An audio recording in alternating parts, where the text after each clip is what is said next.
কুমিল্লা 10 আসনের বিএনপির মনোনয়ন প্রত্যাশী সোহানা শিউলির বর্ণাঢ্যদের মাঝে খাদ্য সামগ্রী বিতরণ।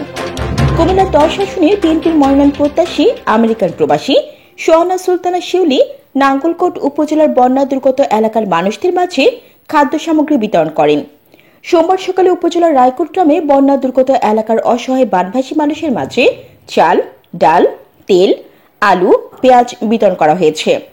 সোহানা সুলতানা শিউলি কর্তৃক পরিচালিত শিহাব সীতা ফাউন্ডেশনের অর্থায়নে এই খাদ্য সামগ্রী বিতরণ করা হয়। তিনি আমেরিকার একজন প্রতিষ্ঠিত ব্যবসায়ী। এছাড়াও তিনি বিভিন্ন দুর্যোগপূর্ণ মুহূর্তে নাঙ্গলকোট ও চৌদ্দগ্রামে গরিব অসহায়দের ঘর নির্মাণ সহ বিভিন্ন ধরনের সহযোগিতা করে আসছেন। তিনি আগামী জাতীয় সংসদ নির্বাচনে বিএনপির মনোনয়ন চাইবেন বলে সাংবাদিকদেরকে জানান। দল মনোনয়ন দিলে তিনি নির্বাচিত হবেন বলে আশাবাদ ব্যক্ত করেন। জানাতুল আফসানা, এননিউজ 24 টিভি।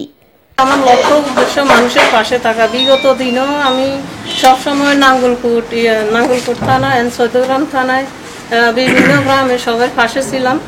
আর আমি এখনো চেষ্টা করি সবার পাশে থাকা। আর ভবিষ্যতে আমার ইচ্ছা জনগণের পাশে থাকা এবং জাতীয় নির্বাচনে প্রার্থী হওয়ার অনেক ইচ্ছে, কারণ জনগণ চায় আমি জাতীয় নির্বাচনে প্রার্থী হই।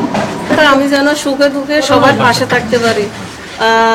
আমার আসলে বর্তমানে আমি নিজের অর্থায়নে মানুষের পাশে আমার যেটুকু আমার সামর্থ্য আছে ওই সামর্থ্য অনুসারে আমি মানুষের পাশে থাকি।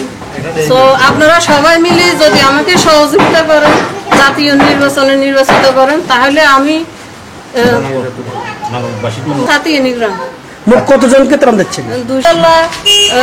আমাদের 16টা ইউনিয়ন। ইনশাল্লাহ আমার ইচ্ছা ভবিষ্যতে আমি 16টা ইউনিয়নের পাশে দাঁড়ানো।